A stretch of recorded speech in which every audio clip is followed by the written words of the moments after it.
Welcome to On My Couch. Sue and I are co-hosts of this vidcast, and what we do is we talk to really smart people about interesting things, and what we want to do is we want to learn, we want to have some fun, but also gain some insight into some areas that we are familiar with but really don't have a lot of expertise with. So really keen to have a great conversation with Michaela today. I'll talk more about Michaela in a minute.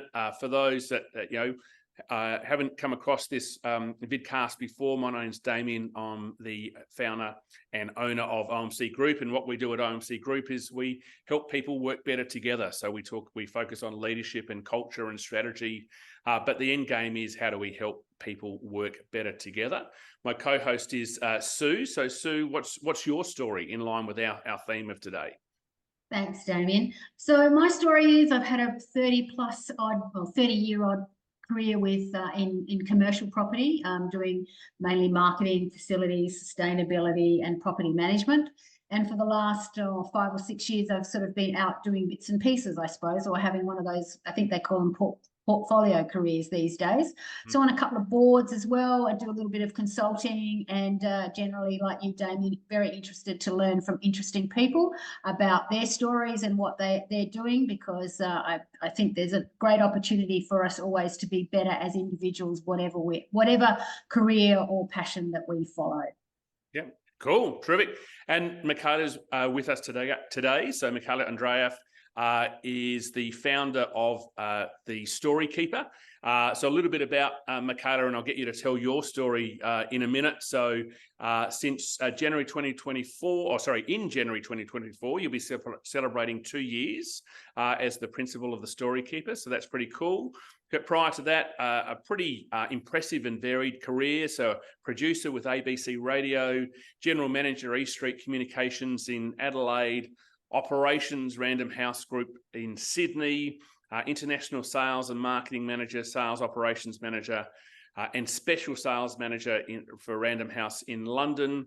Back in Sydney, product manager, and then originally a book club coordinator for the Softback Preview. I'm keen to hear what that is for Time Warner in Sydney as well. So, Michaela, I mean, really interesting career journey in terms of geography and roles and the like.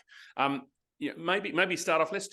What's your story? What are the highlights, and how is there a way you can weave those pieces together in terms of what you're doing right now? Yeah, sure. So I studied economics and history at uni. I had a plan that I was going to make documentaries. I'd always been fascinated by stories, and I had no idea how I was going to do it, but I hopped in my little Sigma and I buzzed across the Hay Plains from Adelaide to Sydney. I think it was during the recession that Keating said we all had to have. My mum's screaming, "You'll never get a job." And I arrived in Sydney with grand ideas, but I actually ended up landing a job in publishing with a business that grew and became Random House. So it was a really happy accident, and I got my dream came true. I got to work with stories. I worked there for a number of years. I then moved to London did some backpacking in between, moved to London and worked for them over there, and had an exceptional experience, as you said, as international sales manager. So I was looking after Australia, New Zealand, South Africa, and Canada, which was just fantastic. Had a ball, met some great authors, but had children and didn't really want to be raising them in London. So came back to Adelaide, and I thought, well, that's the end of my storytelling career. But I managed to pick up a job establishing a brand new non-fiction publishing house in Adelaide for one of the sort of bigger family companies here, which was a great stroke of luck. Ended up buying out that business. Whilst I was doing that, I was also doing a book review program for ABC Radio, did that for years and years. And when circumstances changed again, I decided to apprentice myself to ABC Radio, followed them around. Eventually, after a few months, picked up a few shifts, and that led to a fantastic 10 years in radio, mostly producing the mornings program. Big difference in publishing, stories take years to produce. You're in a quiet room. Radio, stories come together within a matter of minutes. It's noisy, it's loud, everyone's swearing at each other, really big. That's the sort of the change I wanted at that time. And then after about 10 years of that, I made the decision to start my own business. Got a bit sick of the 24-hour news cycle and the adrenaline, the constant adrenaline that you're on producing a morning's radio show. And so I decided to follow my passion, which was for the stories of just everyday people, and I've established the Story Keeper. So that's a little potted history for you. So, Michaela, on that, how does it all work? So, do people pick up the phone and go, "Could you write my story for me?" Or do you see interesting people and think, "Yes, this one's got something that I really want that the world needs to hear about"? How does it work? Yeah, so basically my business is a bit unique because I've got that publishing experience. I can make people a book if they want one, but I've also got that radio experience, so I can record their oral history if that's what they want to do. And I'm very excited about the oral history because that's the newest part of my business. I've always, even when I was in radio, I kept making books for corporate customers, that sort of thing. So I've made books for a very long time.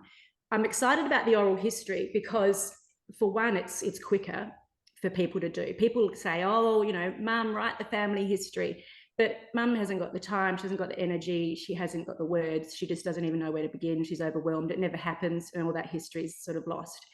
So by recording people's oral histories, I'm getting people to do things that they probably wouldn't have got around to doing. It's cheaper.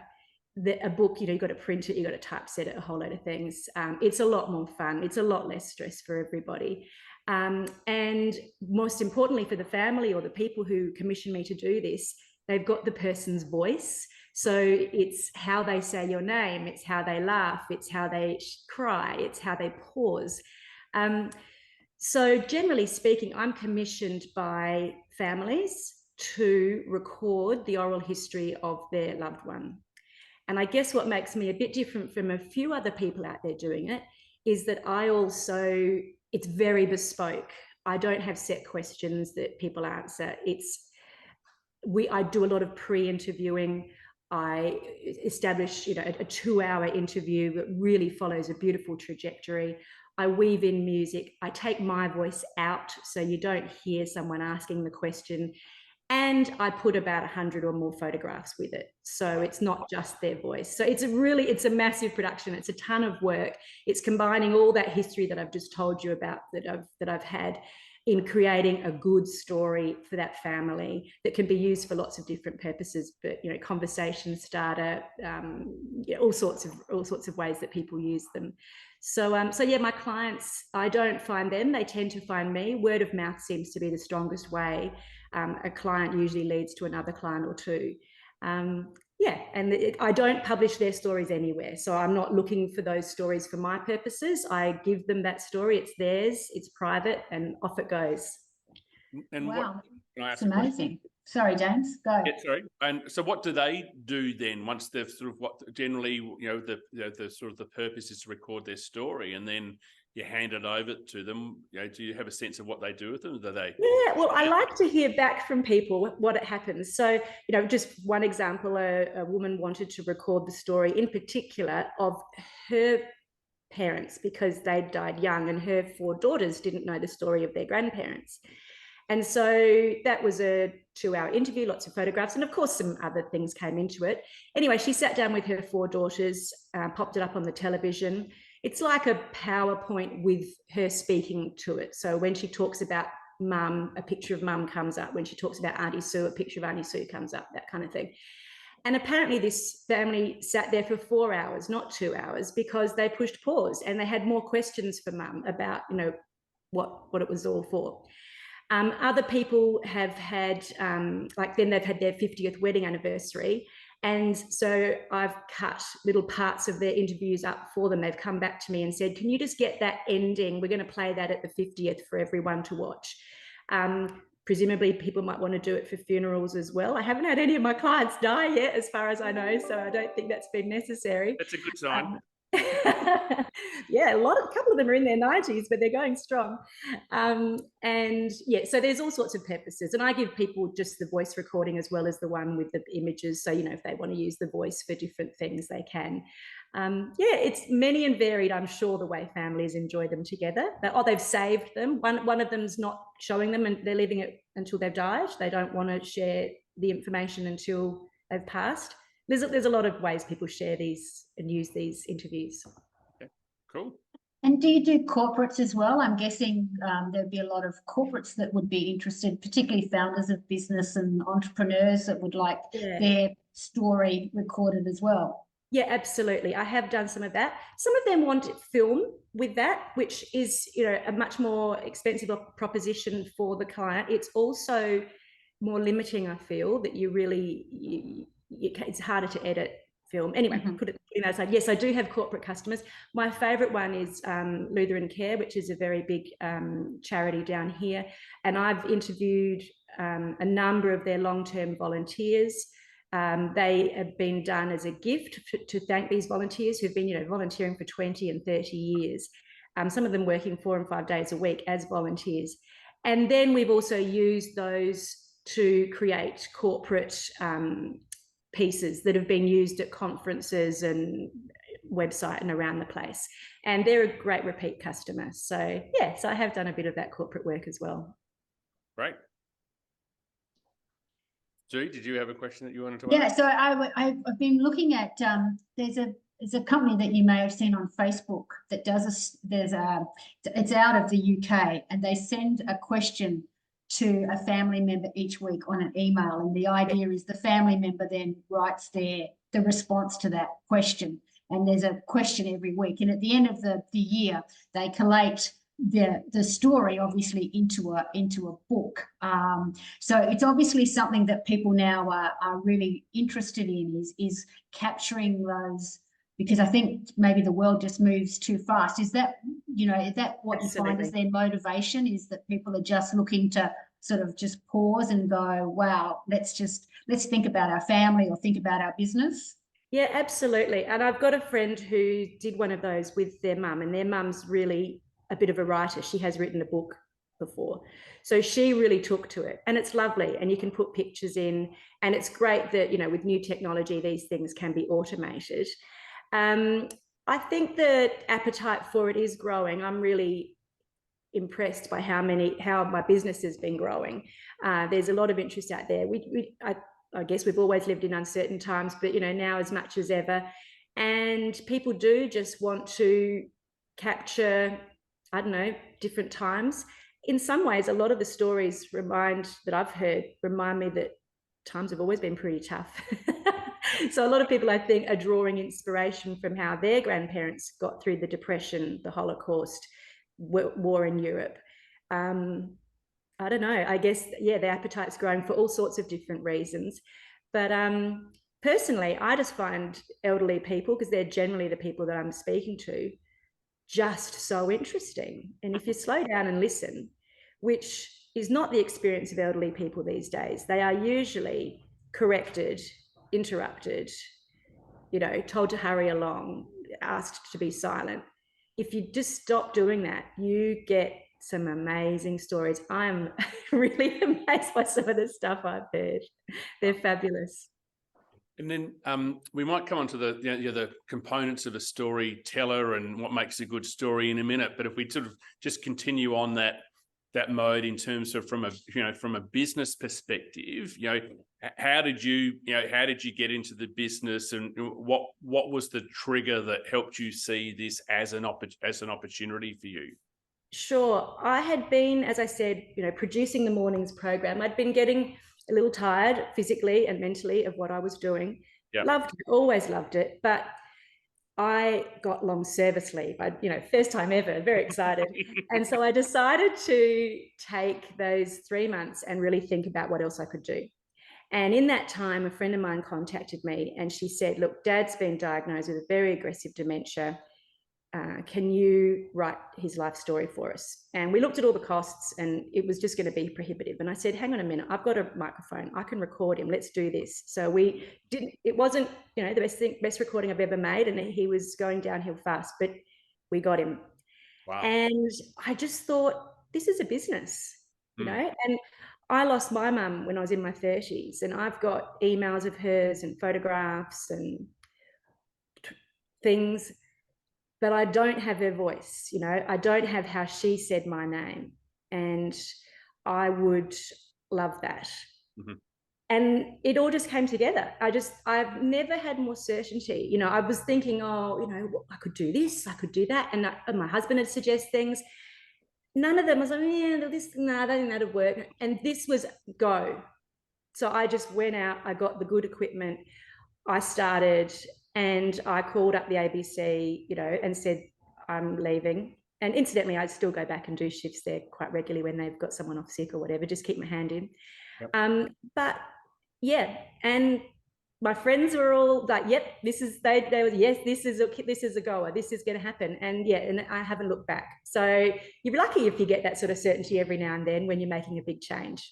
Absolutely. And, you know, right at the start, we talked about, you know, in January 2024, it's going to be 2 years. So what's next, do you think, you know, for you? I mean, it's really hard establishing a business and you've, you know, clearly, you know, doing really well and the passion comes through. Is there something that you're thinking about that might be next for your business? Yeah, it's funny. It is new. So I'm probably not looking, you know, how I'm going to grow it too much.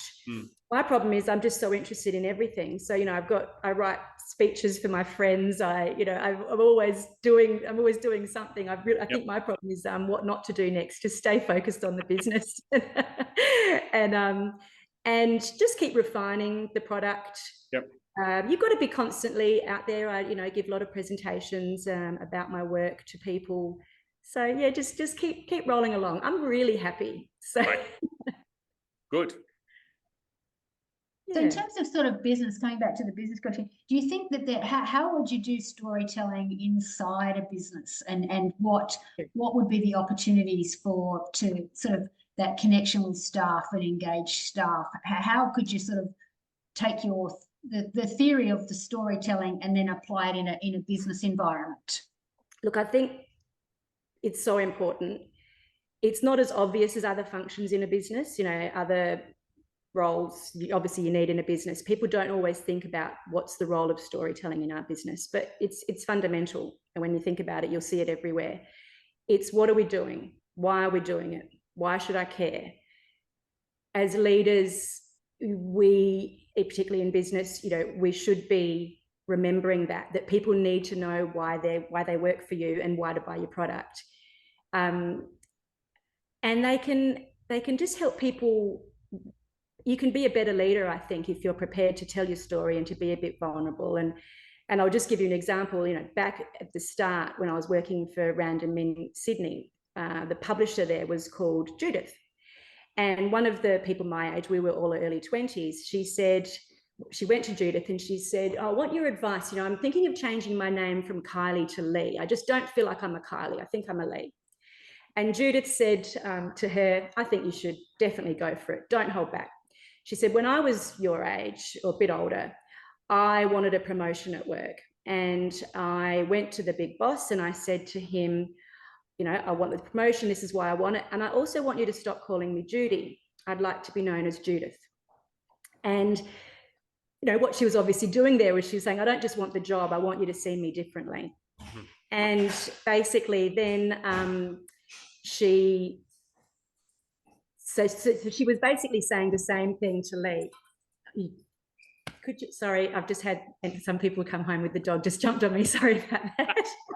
It's right. It happens. It happens.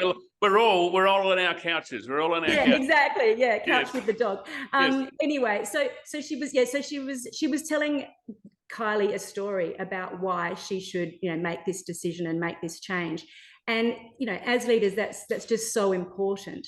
I think also in businesses, you know, telling those stories both within the firm, as I've just said, but also from outside the firm, it's motivational as well. You know, if you're telling your story to your customers or to your staff, you're motivating them.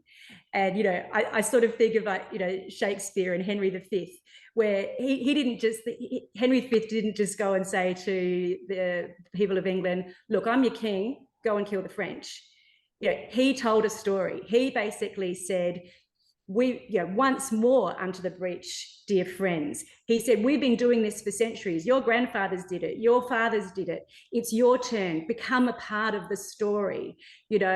Make your mothers know, make your mothers proud. Make sure the men you call fathers did beget you. He really said,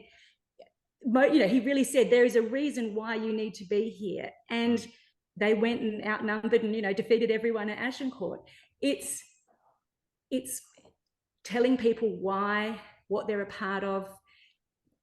You have to do it. And it then leads to people's emotions, and once you've got people's emotions involved with your business, then you've got their loyalty as well. They'll either stay with you as a company or they'll come back and keep buying your product. And if you're telling the right story about your business, as advertisers and salespeople do all the time without even knowing it, it's become memorable. So, if someone says to me, buy my jam, I think, oh, thanks for the jam. I was hungry. But if someone says to me, it's sitting at the market, well, we've had a strawberry farm forever. And, what with land prices, I can't really afford to just sell strawberries anymore. So I'm making this jam so that I can stay on the farm that I've had for generations. And so my kids, here's Sonny Jim, so he can stay on the farm. I'm emotionally involved. I've remembered his story, and I'm going to make sure that I always buy his jam because now I'm a part of his story. I'm saving the farm, So stories are everywhere when we don't even realize it. They matter. They sell products. I mean, there's a reason why wineries tell the story of how we've, nurtured the ground and we've done this and we've done it for centuries. And, it helps you differentiate your product. Very, very important. So, yeah. So from a personal perspective, from a leadership perspective, I mean, can anyone become a good storyteller? Do you think? And what are the capabilities in terms of being able to tell a good story? Yeah, sure. Obviously, some people are better at telling stories than others. But everyone can certainly have a go. I think that basically you need to understand that you're performing when you tell a story. So you need to be prepared to do that. You need to understand who your audience is. And that varies. If you're writing a book, your storytelling needs to be able to sustain an idea and so forth. If you're telling a story on radio, you need to be succinct and get there. You need to be organized. You need to know what you're doing. So a joke is a story. Don't lead with the punchline, I've been asked just not to tell jokes full stop. And I'll be honest, you need quite often a good editor. So people don't just write a book and have it published, generally speaking, and have it be popular. In my stories, interviews, they take a shocking amount of editing. So a 2-hour interview generally will take 20 hours of editing. It's not a joke. And that's not including the pictures and all the other things that I do. It's moving things around, but it's making sure that the voice is still authentic.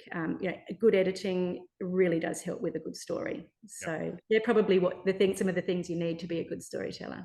Okay, cool. Sue, looks like you're thinking. Yeah, I was thinking. Yeah, just one more thinking. Obviously, with the rise of the ever connected world now, whether that be TikTok or Facebook, or have you seen any good examples of good storytelling in sort of really contemporary media that people use to share things, or is that just a format that you go stay away from it, sort of thing? People are just never cease to amaze me on TikTok and on Instagram. I can get lost in those reels, which are little stories forever, which are all about connecting, aren't they? They're all about relating to each other. They're all about, oh yeah, that's me, the light bulb going off. I think obviously the ones that have taken the world by storm and that are so entertaining is those TEDx talks where people stand up and give their story and just do it so well. It's everywhere if you go looking. Advertisements, a really good advertisement is a good story. They're everywhere. The TEDx one is certainly quite interesting because they've almost generated a life of their own and they're amazing. And you watch the people tell the story, and you just go, you become entranced by exactly what they're saying, even if you didn't think you would be interested at the start. Yeah, they're experts, and they've given a lot of thought. They've gotten themselves organized. They know their audience. They've done some good editing, and then they're passionate. And the other thing that I will say about all good stories, be it a speech, an advertisement, whatever, they all start with, for me, the truth. Mm-hmm. Storytelling, you can embellish something, you can take it you can fictionalize it, you can do something, but what's the truth? What is it, that thing you really want to say? And that's what I say to people when they're writing a speech or, a eulogy or I'm saying to the children of my clients, what do you want to know about mum and dad? Mm-hmm. There's always a moment where I think, that's it. That's where we're starting. That's the truth. That's that person. Then that becomes what we build upon. And that's what we return to throughout. And I think, good literature does that. It always, you think, oh yeah, we're back to that. Mm-hmm. Here we are again, but it's growing. So yeah, those TEDx talks, they start with a very strong kernel of truth that is then, grows, and it's what makes them very special and entertaining. And just one final one on the sort of technology. Then ChatGPT, how does that, or those AI tools that are now available that, whether you do it for education or you do it, I've heard of people, I need to write a mother of the bride speech and throw some stuff into ChatGPT and it spits out, 80% of a speech. How do you see those sorts of AI and that coming into your space of storytelling? Yeah, look, absolutely. Look, I remember distinctly being in London and telling my husband, the internet is so shitty. It's just not going to work. It's just not going to take off. It's so boring. They're all quotes. So I'm a bit of a Luddite. I don't see the future very well. I did use Chat GPT-3, whatever it is, for I was looking up, I wanted a poem from Rumi. And so I just Googled, Rumi poem suitable for wedding or something. And I read it and it wasn't Rumi. And I wrote back to ChatGPT and I said, I don't believe this is Rumi, and it came back and it apologized and said, oh yes, sorry, it wasn't. Here's one. And at that point I thought, well, I'm just joining you later. Like, you're going to have to get a lot better. And I'm sure it is by the second. So I'll be laughing on the other side of my face in no time. But yeah, of course it's going to change everything. And I think if you haven't got an editor or the ability to write or whatever, you go for it, because the important thing isn't so much the speech, it's the fact that you stood up at your brother's wedding. You had the courage to show him how much you loved him, which was by first going on the internet and Googling, then taking whatever speech you can do, giving it some practice and showing up. So showing up is actually all that matters in life. So go for it. I have no problems with all of that for people. You just give your speech any way you can. And it probably will impact my business, but I'll just wait and see, and it'll hit me over the head one day and I go, oh, I have to change again.